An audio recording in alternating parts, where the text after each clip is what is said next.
Alors, bienvenue tout le monde. Donc, déjà, on va commencer par se présenter. Vas-y. Moi, c'est Géraldine, connue sur les réseaux comme Maîtresse G. Je suis enseignante de CP depuis 2 ans. Avant ça, j'avais des CE1 que j'ai eu pendant 6 ans. Et à la rentrée, du coup, j'aurai des CP-CE1. On combine les deux. Et donc, moi, c'est Émilie. Je suis enseignante en grande section CP. Et à la rentrée, j'aurai des CP, CE1, CE2. Donc, voilà. Donc, on a décidé de vous parler de l'écriture au sens large. Et puis, on aimait bien le petit cap ou pas cap, parce que rendre les élèves autonomes en écriture, c'est quand même notre objectif quand on enseigne, mais c'est un gros pas pour certains de nos élèves. Et donc, voilà, on va essayer de vous expliquer comment nous, on fait dans nos classes. On ne vend rien, parce qu'on nous a posé la question. Non, on n'a pas de méthode. Hein. C'est juste nos partages d'expérience. Et puis un peu appuyé par la recherche aussi, quand même. Oui, voilà. Et c'est pas non plus une méthode infaillible. Hein. Voilà. Il n'y a pas de miracle non plus. Hein. Donc déjà, avant de commencer, on le fait tous les ans. Du coup, maintenant, c'est notre petite tradition. On aime bien avoir vos expériences. Qu'est-ce que ça veut dire pour vous rendre les élèves autonomes en écriture ? Quels sont vos tips en classe ? Qu'est-ce que c'est l'écriture ? Et quel que soit le niveau. Et quel que soit le niveau. C'est ça, surtout. Est-ce qu'on a des volontaires ? Oh si. Vous n'allez pas nous laisser toute seule quand même. Non, allez. On est dans une plus petite salle cette année, donc oui, on peut parler. On était là-bas en bas, c'était horrible. Donc, qu'est-ce que c'est pour vous l'écriture ? Comment vous rendez vos élèves autonomes ? Ah, des outils. Qui a répondu ? Des outils. Merci. Alors, quel genre d'outils, par exemple ? Alors si on... Oui, mais c'est intéressant. Merci. Ouais. L'alphabet, les référents mots ? Oui. Ouais. Ok. Bon, je pense qu'on est... Est-ce que l'écriture, c'est que le graphisme ? Est-ce que c'est que la production d'écrit, un mélange des deux ? Donc voilà, là, on a le cahier de vocabulaire pour la production d'écrit. Ouais. Bon, ce qui est bien, c'est qu'on est tous là pour la même chose. A priori, on va parler de tout ça. C'est ça. Donc nous, donc on a décidé donc, de vous parler... de l'écriture au sens général. Donc on va avoir le geste graphique, la composante motrice, la dextérité des doigts, parce qu'on sait qu'un élève qui va commencer à écrire, en fait on va lui demander de produire peut-être des écrits, mais si déjà il n'a pas la dextérité dans les doigts pour écrire tout simplement, ça va être compliqué. Et cela, ça s'enseigne. Avec tout ce qui est tenue du crayon, etc. Voilà, tout ce qui est vu plus tôt, on va dire, en maternelle, mais pas que. C'est ça. Après, on va voir la composante symbolique avec tout ce qui est code alphabétique, la relation entre l'oral et l'écrit. Tout ce qu'on oralise, finalement, on peut l'écrire voilà, pour faire passer un message. Quel est le message qu'on veut passer ? Donc là, ça va être vraiment les relations, les lettres dans les 3 graphies, etc. La composante orthographique, ça va être, nous, on a pensé à la dictée à ce moment-là. Donc la dictée, donc l'orthographe lexicale et grammaticale. Donc qu'est-ce que c'est la dictée ? Comment vous la pratiquez dans vos classes ? Comment vous l'enseignez ? Comment vous enseignez l'orthographe ? Et enfin, la composante sémantique et culturelle, voilà, le sens et la forme de ce qui est écrit. Voilà, on écrit pour transmettre un message, pour relire plus tard, etc.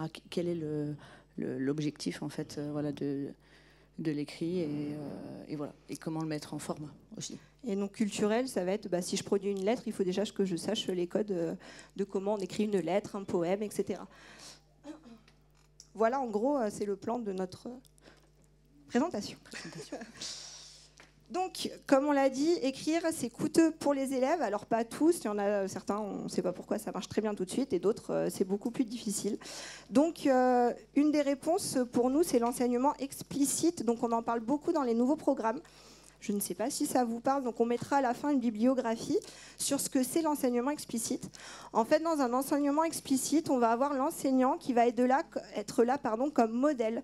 Il y a une phase de modélisation qui est très importante, où l'enseignant va vraiment se mettre à la place de l'élève pour faire comme l'élève, et il va mettre un haut-parleur sur sa pensée, où vraiment il va expliquer comment lui, il fait pour produire l'écrit. Voilà. Donc on va vous mettre la bibliographie à la fin. Donc cette phase de modélisation, de modelage d'ailleurs, elle est très importante en écriture notamment, dans beaucoup de domaines, mais en écriture, elle est très importante. Et on va voir du coup comment on procède quand on enseigne voilà, le geste graphique, l'encodage, les dictées et la production d'écrit, qui est voilà, le niveau ultime de l'écriture en cycle 2.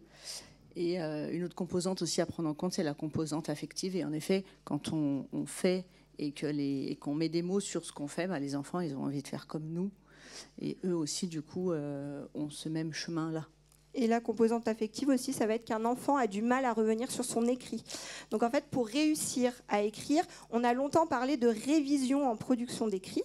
On en vient maintenant, dans les nouvelles recherches, notamment de Bernadette Kervin, on en est à plutôt préparer l'écrit. Et en fait, cet écrit se prépare pour le geste, en encodage, en dictée et en production d'écrit. Et en production d'écrit, c'est vrai aussi pour les CM, où cette phase de révision, elle est importante, mais avant, en fait, on le faisait écrire, après on leur donnait la grille et vas-y, révise ton écrit. Et maintenant, on en est à comment on va préparer l'écrit avant de prendre le stylo. Voilà, donc on va essayer de vous expliquer tout ça. Pendant longtemps, on a dit écris comme tu penses, et puis après on verra. En encodage notamment. En encodage, oui. Donc on va parler très rapidement de la maternelle. On a des enseignants de maternelle là, quelques-uns, pas beaucoup, si, un petit peu. Donc, donc ça, vous devez le savoir. Si vous êtes là, c'est que vous êtes au fait des nouvelles préconisations qui ne sont pas si nouvelles que ça. C'est notamment avec Dumont qui a déjà une bonne dizaine d'années largement d'ailleurs. Donc on a une progression par le geste en écriture. Alors vous le savez sûrement, avec les nouveaux programmes, on demande d'enseigner les quelques lettres dès la moyenne section, maintenant, la cursive. Le geste graphique dès la moyenne section. Alors on peut faire « waouh !» mais si on prend une progression, à mon sens, c'est totalement faisable. C'est-à-dire que des boucles en fin de moyenne section, les élèves, ils maîtrisent le geste des boucles en fin de moyenne section. Donc on va pouvoir leur expliquer qu'en explicitant, là, on fait des boucles pour apprendre à écrire des lettres à boucle. Et on va faire le lien entre les lettres en capitale, en script, et la lettre L en attaché, par exemple. Donc, il y a les premières lettres, les lettres à boucle, les étrécies aussi. Moi, je les appelle les lettres à pointe, les I, les U. Ça, en fin de moyenne section, pour certains, c'est faisable, quoi. De toute façon, dans les programmes, on a à partir de 4 ans ou dès que l'enfant est prêt, de toute façon. Donc, c'est à vous de voir, en tant qu'enseignant, si oui ou non vos élèves sont prêts à prendre le crayon, à écrire quelques lettres en attaché. Et ça ne va pas être seulement des lettres décrochées, c'est-à-dire qu'on va commencer à leur faire écrire des enchaînements de lettres. Parce que l'écriture, pour qu'elle fonctionne, il faut que l'élève comprenne que c'est la fluidité du geste que l'on cherche. Et donc si on leur fait faire des lignes de U, ça n'a pas de sens. Donc on va bien leur expliquer que l'U, par exemple, on monte, on descend et pointe, pointe. Voilà. Donc là, l'enseignant va mettre un haut-parleur sur sa pensée, va tracer pour montrer l'enchaînement et va pouvoir expliciter que les lettres rondes, on lève son crayon pour partir comme un C pour les lettres rondes, etc. Et du coup, progressivement, en grande section, on va avoir les premiers essais d'encodage en attaché. Alors, pas dès le début de l'année, mais à partir du moment où on a vu, là, dans notre progression d'écriture, la plupart des lettres, on va pouvoir commencer à leur demander d'écrire en attaché. Et petit à petit, on introduit les lignes, oui, avec le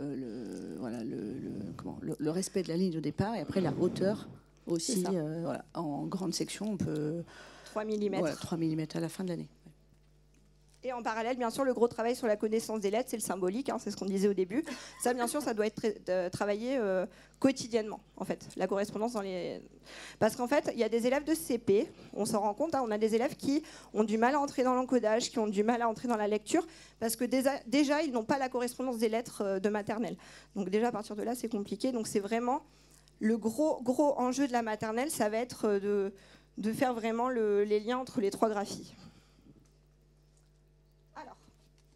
Du coup, je vous ai mis des exemples dans ma classe de début de grande section puis de fin de grande section.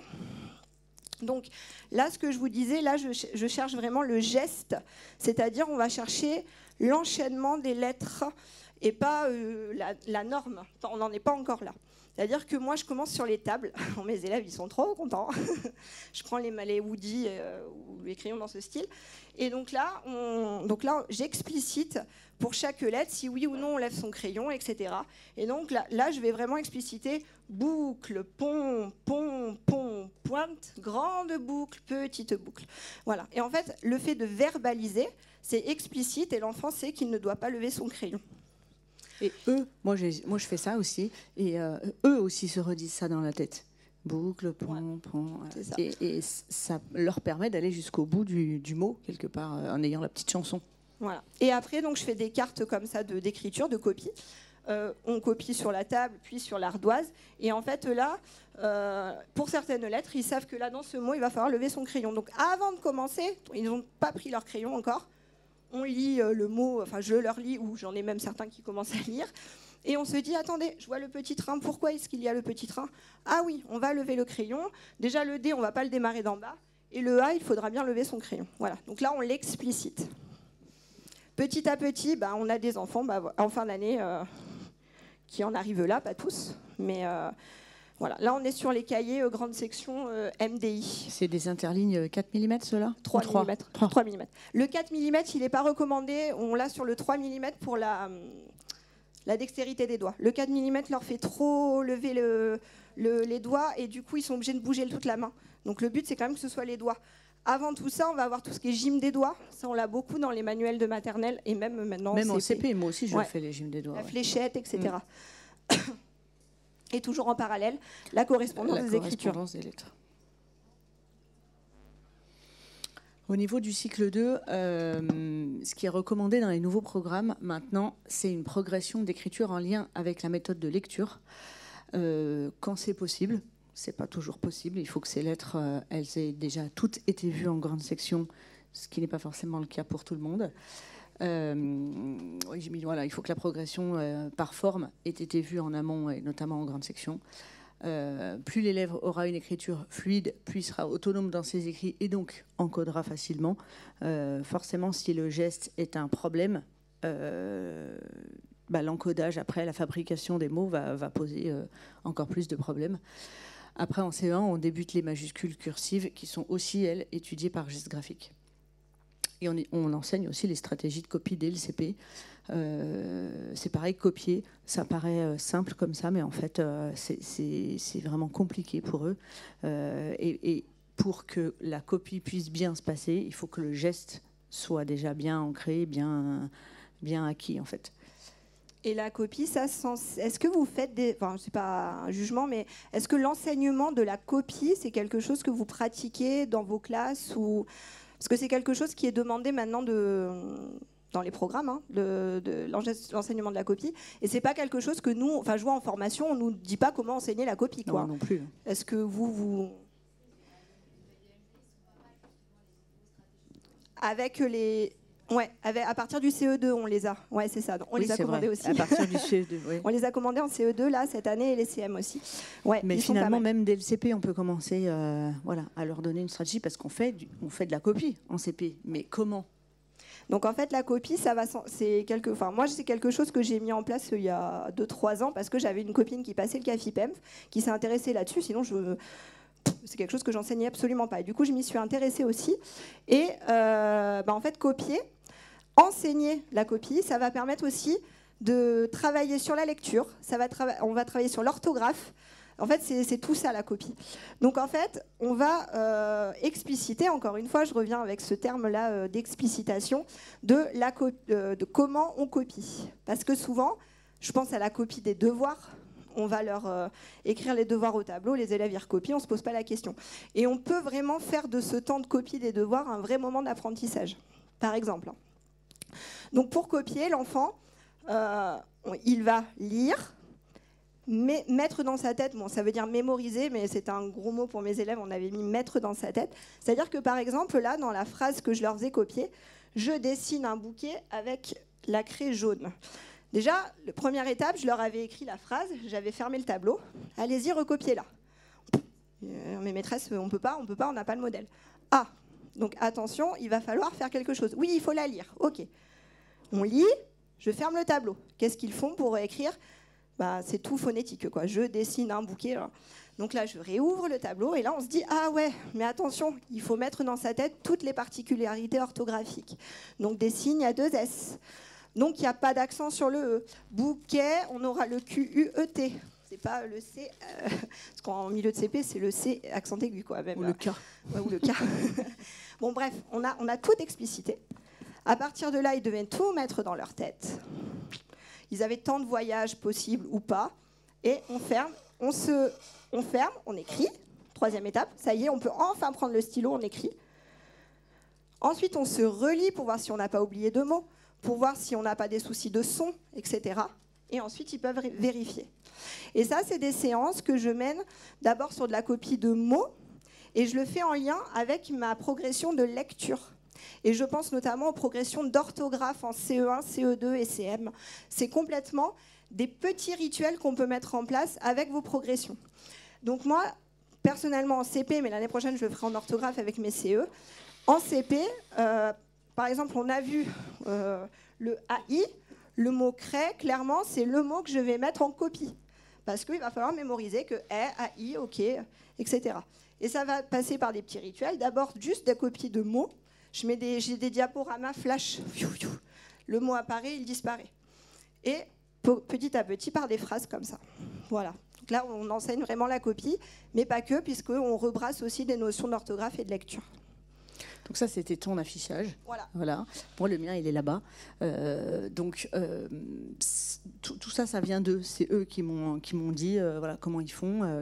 Ils m'ont expliqué comment ils font. On a tout mis sur une petite affiche pas très jolie, mais bref. Donc on a dit d'abord, on lit la phrase en entier. Ensuite, on a fait pareil, on a fermé le tableau. On imagine l'écriture. Donc là, admettons que ce soit cette phrase-là. Il m'aurait dit jaune. On ne sait pas jaune si c'est O, A-U ou E-A-U. Donc ça, on ne peut pas savoir. Il faut l'avoir dans sa tête. Le Q-U aussi de bouquet. Est-ce que c'est un K? Moi, ils mettent beaucoup de K. Voilà. On aurait dit ensemble que c'est bon, on sait l'écrire, c'est un mot outil, avec là aussi, enfin voilà, des petites choses. Ensuite, on réouvre. Une fois qu'on a imaginé l'écriture, on réouvre, on relit les mots pour bien les mémoriser. On compte aussi le nombre de mots, on fait attention à la majuscule, au point, enfin bref. Et ensuite seulement, on passe sur le cahier ou sur l'ardoise pour écrire. Et après, on relit et on compare. Et là, en fait, on l'a enseignée, la copie. Et une fois qu'elle est enseignée, à partir du moment où il va falloir copier des écrits plus longs, là, on va leur dire attention, comment on fait pour copier? Ah oui, d'abord on lit. Oui, après, là, on va juste lire ça. On va s'arrêter à la virgule. On va prendre ces 2 mots ensemble. On va regarder ce qui est difficile. Ah oui, lundi. Bon, c'est bon, lundi, on sait l'écrire. Prochain, A-I-N-1. Ah oui, c'est bon, je peux l'écrire, etc. Donc en fait, c'est vraiment l'idée, c'est qu'à chaque copie, parce que c'est pas juste du copie délestage où ils copient la poésie, je suis avec un autre groupe et je suis tranquille, c'est essayer quand même de leur... même si... On est d'accord, c'est bien pratique de copier la poésie. Avant de les lancer en copie de poésie, vous vous souvenez, on ressort l'affichage, on le met là. On essaie au maximum d'utiliser la technique pour copier. Voilà. Oui, puis en parallèle, il y a tout le repérage du cahier aussi. Voilà, tout un programme aussi. Oh là là. Voilà. Est-ce que ça va? Il reste 11 minutes, c'est l'horreur. Allez, on enchaîne. Donc, on va faire les relations entre l'oral et l'écrit, c'est tout ce qui est encodage. Donc, les premiers essais d'encodage, ils sont préconisés dès la petite section. Donc ça, c'est très vieux, c'est Brigaudio qui nous parlait déjà de ça dans les années 2000, où on va tester avec les élèves de petite section, c'est quoi pour eux écrire. Donc souvent, les élèves, en début d'année, ils dessinent. On leur dit d'écrire... maman, ils vont dessiner leur maman. Petit à petit, ils vont comprendre que écrire, c'est pas comme dessiner. Donc, ils vont commencer à tracer des signes qui ne sont pas des lettres. Ensuite, ils vont commencer à écrire des lettres, une suite de lettres, mais qui n'a pas de relation entre l'oral et l'écrit. Et petit à petit, ils vont comprendre que maman, ah oui, on entend le M, donc il faut un M, etc. Donc là, on voit, quand on fait de l'encodage comme ça assez régulièrement, dès la petite section, tous les mois, on voit un peu l'évolution de la notion de l'écrit chez les petits. En moyenne section, ça va être un peu plus régulier. Et en grande section, là, à partir de janvier, on va être sur l'encodage tous les jours. C'est ce qui est préconisé aussi dans les nouveaux programmes. 1 mot par jour. 1 mot par jour en grande section et en début CP. Et on va plutôt choisir des mots transparents, sans le E final, sans lettre muette. Là, je vous ai mis moto, koala, etc. Avec ces mots transparents, ça leur permet aussi de prendre confiance. Parce que dès le début du CP, voilà, parce que généralement au CP, il y a les grands-parents, les tontons, les tatas qu'ils ont vu tout l'été, qui leur ont dit « tu vas apprendre à écrire ». Ça y est, là vraiment, ils écrivent des vrais mots et ils sont contents d'écrire ces mots qui n'ont pas de difficulté voilà, en premier abord.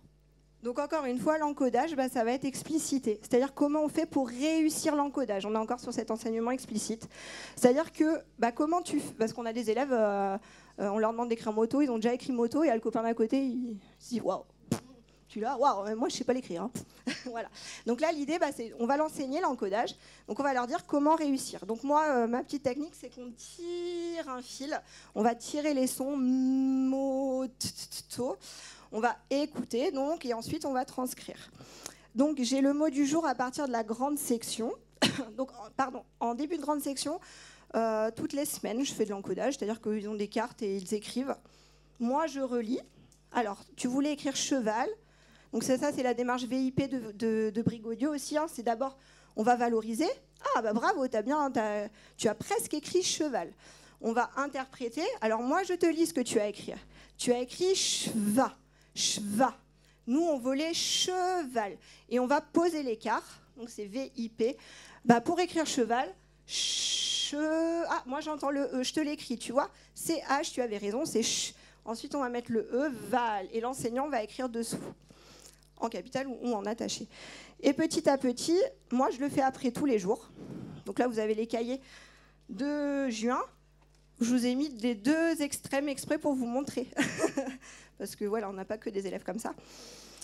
Donc tous les jours, ils vont avoir des mots transparents à écrire. Au début, transparent. Puis moi, cette année, j'avoue que j'avais vraiment un bon groupe de grande section. Donc on a poussé jusqu'au son complexe, quoi. Voilà. Bon, ils sont allés très loin. Donc voilà. Sachant que là, dans ce cahier, lui, j'ai regretté en fin d'année de lui avoir mis des lignes. Hein. Clairement, je vous le dis. Il a le geste, cet enfant. C'est-à-dire qu'il a compris la levée de crayon. Il a compris les enchaînements de lettres. Mais par contre, la hauteur, c'est trop lui demander, quoi. Donc par contre, lui, je lui demandais d'encoder en capital. C'était pas la peine de le faire encoder en attaché. Oui, et finalement, peu importe. Et finalement, peu importe. Ouais. Même si à un moment donné, il va bien falloir... Ouais. Voilà. Voilà. Mais je l'aurai en CP, ça va aller. Enfin, moi, j'ai des CP à la fin de l'année qui écrivaient toujours pas comme ça. Hein. Donc, ça me rassure. Ça va. Moi, je le retrouve en septembre. On verra. Alors, sur le site, je vous ai mis un lien là, le site Plan Lecture Paris. C'est un site qui est plutôt pour les CP, mais en fait, en fin de grande section, je le trouve super, où on peut télécharger des cartes comme ça de mots transparents. En fait, ce sont des cartes qu'on peut plier. On a le mot, on a l'image, et après la correction derrière. Voilà.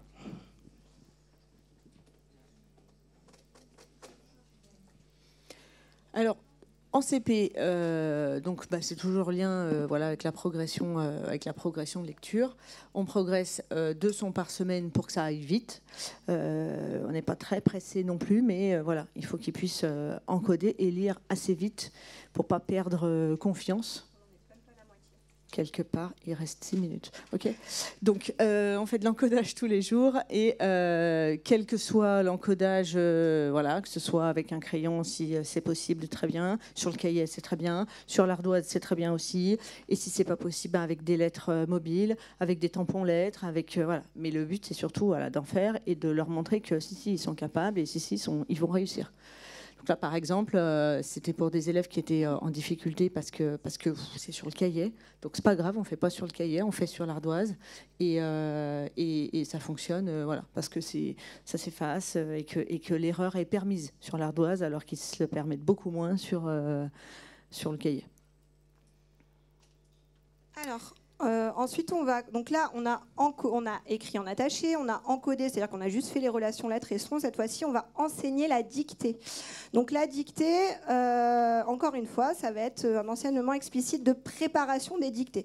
C'est-à-dire que la dictée, c'est pas juste prendre son cahier du jour, la maîtresse, elle dicte, on corrige et c'est terminé. La dictée, il faut qu'elle soit enseignée pour qu'elle soit réussie. Ça, vous devez le savoir. Donc moi, j'appelle ça les dictées sans crayon. au début on commence une dictée sans crayon, c'est-à-dire que les élèves ils posent leur crayon.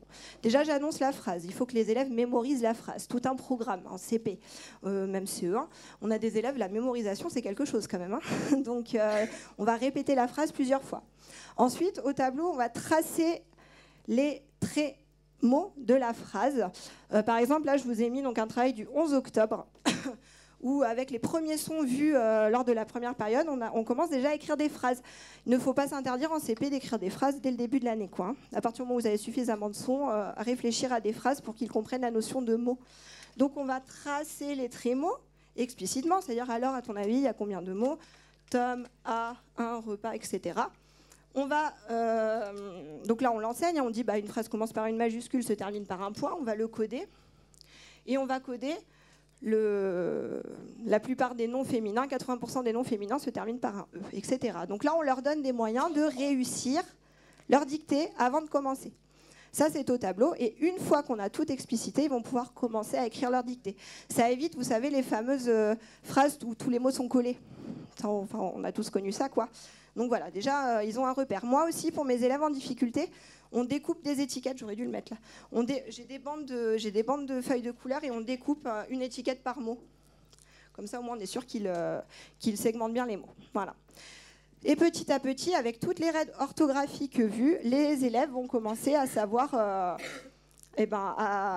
les utiliser, quoi. Voilà. Mais avant de commencer la dictée, là, on avait vraiment dit, le chien, il n'y en a qu'un seul, donc le verbe, il est au singulier, donc il n'y a pas ENT. Et là, il y en aura plusieurs, donc ça sera ENT, etc. Donc on le travaille en amont, on l'a préparé ensemble avant, avec notre affichage toujours. Et les affichages de la classe. Après, les affichages, ils ne restent pas forcément tout le temps, c'est ça? Tu les ressors on les ressort que quand il y a besoin, pour pas que ça surcharge trop. C'est ça. Là, par exemple, on a à côté, on ne le voit pas bien là, mais il y a un affichage là, le lapin mange, les lapins mangent, où ils savent que on a repéré ce qui était un verbe en CP, et du coup, on sait que les verbes au pluriel, c'est ENT, et c'est pas le fameux S, comme on a appris pour les noms, quoi. Oui, c'est ça. Alors, il y a une petite question. Oui. Tous les jours. Oui, tous les jours.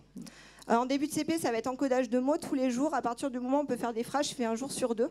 Le lundi, encodage de mots. Le lendemain, la dictée de phrases. Voilà. Et en fin de CP, c'est tous les jours. De phrases. Encodage de phrases. Ouais. Dictée, quoi. Alors, il y a une chose aussi que... 2 minutes. Là, quelque chose d'intéressant, c'est dans ma méthode de lecture, c'est Métallo. J'ai pas d'action chez eux, mais ils expliquent en fait que c'est intéressant d'expliciter les règles orthographiques les plus courantes. Donc en fait, par exemple, la lettre T, dans un mot où on veut que la lettre T chante en fin de mot, il y aura toujours un E. Sinon, le T devient lettre muette. Un pirate, s'ils l'écrivent comme ça, on lit un pirat. Voilà, donc en fait, j'ai un affichage comme ça de lettres qui deviennent muettes si on leur met pas le... Donc ça veut dire que ces lettres-là, il leur faut forcément le E à la fin si elles sont seules en fin de... Ça, c'est hyper intéressant parce que ce E muet, là, il leur pose vraiment énormément de problèmes. Donc... C'est pas en fonction des accents ou je ne sais quoi. C'est explicité orthographiquement. Ouais. La production d'écrit. On va aller très vite, mais pourtant c'était un peu le plus intéressant. C'est dommage. 1 minute 50. On n'aurait pas dû... voilà. Bon, bref. C'est pas grave, on va déborder un peu. Oui, c'est pas grave. Allez, on va se faire virer au pire. Voilà, au pire, on sera viré. Voilà. Alors, la production d'écrit. Ça se prépare, voilà. Le fameux écrit comme tu penses, c'est plus d'actualité. Pourtant, on l'a entendu, si ce n'est dit. Vous savez, les joggings d'écriture, c'est la mode, ça. Ouais. Dans les emplois du temps. On va faire jogging d'écriture. Allez, aujourd'hui, écris ce que tu aimerais faire plus tard, sans aucune aide. Le petit, il est sur son cahier, doit écrire. Voilà. Ceux qui sont forts, ils y arrivent. Voilà. Et encore, je ne sais même pas. Peut-être tout ici chez les grands, mais. Même du souvenir que j'ai en CE1, c'était pas. Donc on écrit, on fait de la production d'écrit à partir d'un projet. Par exemple. Voilà, avec les mots de lexique qu'on a vus, avec plein d'autres choses, mais on n'écrit pas juste à partir d'une question qu'on sort comme ça, parce que pour eux, produire un écrit comme ça sans aide, c'est extrêmement compliqué. On va donc constituer, alors je ne sais pas si certains étaient à la conférence pour le coup de la vente de la méthode de vocabulaire de ce matin, de Laurence de Bout de Gomme. Ouais. Là, du coup, ça s'y prête. Moi, quoi. clairement, ce matin, je me suis dit, chouette, on va avoir... En fait, bon, je le dis rapidement pour ceux qui n'étaient pas là, c'est une méthode, je ne dis pas de la vente, j'ai aucune action, hein, mais qui enseigne le vocabulaire et donc où on va pouvoir avoir vraiment des répertoires de mots que les élèves vont pouvoir réutiliser. Parce qu'on sait que le langage chez nos élèves et le vocabulaire... je pense que c'est partout, chez tout le monde, dans le rural, dans l'urbain, c'est partout. Ça s'appauvrit. Donc, on va enseigner le vocabulaire lors de séances de vocabulaire et on va pouvoir réinvestir. Parce que si on apprend juste des mots pour apprendre des mots, le but, c'est de le réinvestir. Il y a Micheline Cellier, déjà, qui en avait parlé. Ceux qui sont en maternelle, vous devez la connaître. Elle fait faire les fleurs de mots en maternelle, oui. en élémentaire aussi d'ailleurs, oui. En production d'écrit. Et là, c'est le principe. Moi, je fais de tout. Et donc, voilà ce que ça donne. Donc, en grande section, là, je vous ai mis un exemple de grande section. Donc, moi, dans ma classe, j'ai mon livret attrape-mots. Il y a un album qui s'appelle L'attrapeur de mots, que je trouve très sympa. C'est un monsieur qui se balade dans la rue et qui attrape des mots.